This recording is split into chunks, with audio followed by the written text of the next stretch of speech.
यहाँ उपस्थित सभी संगठन, यहाँ हमारी मातृशक्ति नौजवान साथियों, सभी लोगों ने अपने अपने विचार रखे हैं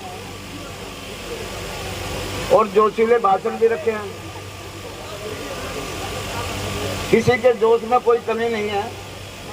हम जो यहाँ चलकर आए हैं बहुजन समाज पार्टी के लोग, किसी की गद्दी हथियाने के लिए नहीं आए, किसी को छोटा करने के लिए नहीं आए। हम इस देश के अंदर तीसरे नंबर की ताकत रखने वाली पार्टी इधर डॉक्टर रितु का समर्थन देने के लिए इधर आए हैं और हम लोग चाहते हैं कि इस देश में हर बेटी को, हर नौजवान को इस देश के अंदर न्याय मिले। बाबा साहब ने तो जाते जाते उंगली पार्लियामेंट की तरफ की थी कि capture the temple of power for your emancipation. सत्ता के इस मंदिर पर कब्जा कर लो गरीबों, तुम्हारी सारी समस्याओं का अंत हो जाएगा। 131 हम रखते हैं, मगर 131 जीत के किसके सहारे जाते हैं? इस देश में मात्र 15% लोग एक तरफ 38 दल लिए बैठे हैं, एक तरफ 26 दल लिए बैठे हैं और हम लोग यहाँ 4-5 लोग बैठे हैं। तो एक दूसरे के मतलब ना उसकी आलोचना करना, एक दूसरे की टीका टिप्पणी करना, इसके अलावा हमारा दूसरा कोई काम नहीं नजर आ रहा। हम यहाँ सब एकजुट होकर काम करें और जिस लक्ष्य को लेकर हम लोग आए हैं उस लक्ष्य को लेकर हम लोगों को काम करना चाहिए।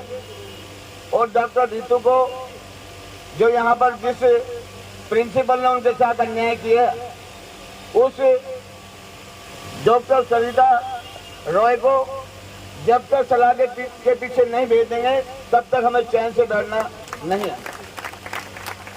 इस देश में छल, शाम, दाम, दंड, भेद, छल, कपट, सारे हथियार इस्तेमाल कर ये हम लोगों को कमजोर करने में लगे हैं। इसलिए मैं आप लोगों से कहना चाहता हूं कि हम भिन्न भिन्न विचारधारा तो हमारी सबकी एक ही है। यदि आप बाबा साहब को मानने वाले लोग हैं और यहाँ जय भीम की बात कर रहे हैं तो विचारधारा तो एक है और वे विचारधारा बाबा साहब के इस देश के अंदर जब तक आप लोग देश के अंदर राजा नहीं बनेंगे आपकी समस्या का समाधान होने वाला नहीं है। आपने 75 साल की आजादी में सबको राजा बना के देखा है।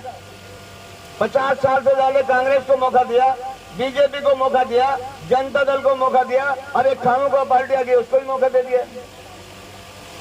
और हम बात यहाँ बाबा की करते हैं और कभी बनिए की सरकार बनाते हैं, कभी पंडित जी की बनाते हैं, कभी यहाँ पर पंजाबी की बनाते हैं।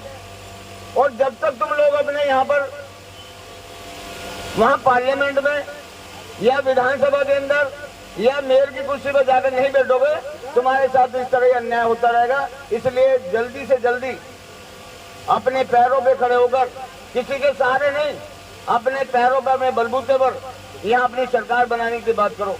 और जब तक आप लोग सरकार नहीं बनाएंगे तब तक साथियों बात बनने वाली नहीं है।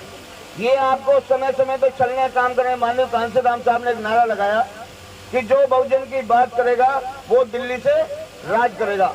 ये नारा उन्होंने लगा दिया, मगर हमारे लोगों ने नारे को नहीं पकड़ा। आरएसएस के लोगों ने नारे को पकड़ लिया और उन्होंने सर्वे किया, इस पर रिसर्च कर बैठा दी कि यदि कांशीराम इस तरह ही देश के अंदर आगे बढ़ते रहे, 6,743 जात में 600 जातियों को जोड़ दिया है, यदि वो इस तरह अपने कदम आगे बढ़ाते तो इस देश के अंदर इनका राज आ जाएगा। तो आरएसएस के लोगों ने एक मोदी नाम के आदमी को तैयार किया और केशव भाई पटेल को हटाया वहां से, जो गुजरात का स्थापित नेता था, और उसकी जगह किसको भेजा? इन मोदी नाम के एक आदमी को भेजा।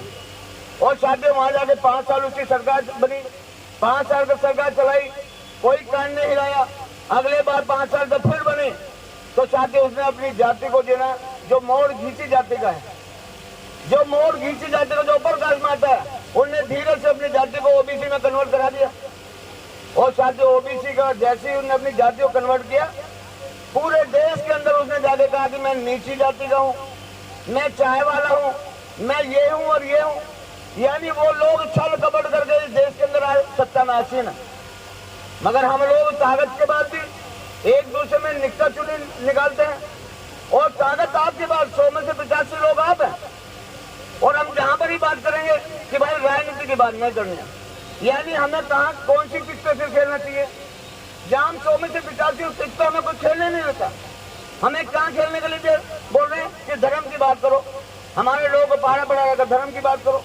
जब दिल्ली देश की राजधानी में यहाँ आपने ताकत बनाई तो साथ ही एक बुढ़े को लाके यहाँ बैठा दिया, उसका नाम मैं नाम बताऊं, आजकल कहाँ है वो बुढ़ा जो लोकपाल बिल की बात करता था, जो भ्रष्टाचार की बात करता था, आजकल कहाँ है बुढ़ा?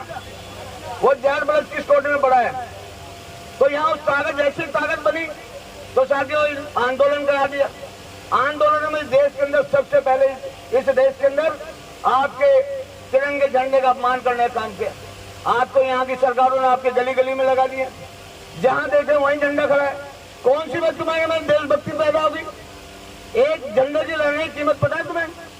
एक झंडे की लगाने की कीमत 35 लाख रुपए आई है, और हर साल इसके झंडे बदले जाएंगे। अभी आंधी आई, सब उड़ के फिर दोबारा लगाए। तो ये लोग, हम बात बाबा की करें, अरे दुश्मनों के घर में बैठ के तुम बाबा की बात कैसे कर सकते हो? बिल्कुल नहीं कर सकते। जब तक आप लोग एक जगह इकट्ठे होकर बैठेंगे नहीं, आप लोग एक लड़ाई जो बाबा साहब की लड़ाई है, किस देश के अंदर गरीब का बेटा राजा बनना चाहिए, किसी के सहारे से नहीं, तो साथियों तब तक आपका भला हो नहीं सकता। तो इसलिए हम लोग अपनी पार्टी के जितने भी हमारे साथी आए, वो लोग रितु सिंह को यहाँ पर ताकत देने के लिए आए, और समय समय पर हम अपनी ताकत देते हुए आपको नजर आएंगे। और जो भी हम लोग यहाँ ड्यूटी भी लगा देंगे। अभी हमारे साथी बोल रहे भी आपका क्या प्लान है?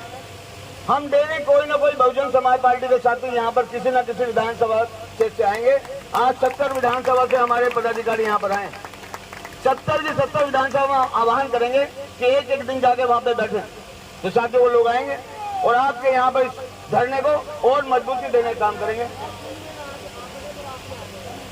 हाँ, जिसको जो भी समय मिला, दिन में आ सकते दिन में आएंगे, रात में यदि जरूरत पड़े तो रात में आएंगे, कहीं कोई दिक्कत नहीं है। तो इसलिए मैं अपने इन्हीं शब्दों के साथ ये उम्मीद लेके जा रहा हूँ कि हम सब लोग भाई हैं, हम सबको मिलकर काम करना चाहिए। एक दूसरे की टीका टिप्पणी ना कर हमें एक दूसरे को गले लगाना चाहिए, और गले लगा कर मिशन मूवमेंट को आगे बढ़ाना चाहिए। और इस देश की जो अन्याय जो ये लोग कर रहे हैं, इस अन्याय को खत्म करके इस देश के अंदर समता मूलक समाज की स्थापना हो, हर जाति और धर्म के लोगों को मान और सम्मान मिले, हर व्यक्ति को न्याय मिले और किसी के प्रति अन्याय न हो, ऐसे निवेदन करते मैं अपनी बातों खत्म करता हूँ। जय भीम, जय भारत, नमो बुद्धाय, खुदा हाफिज।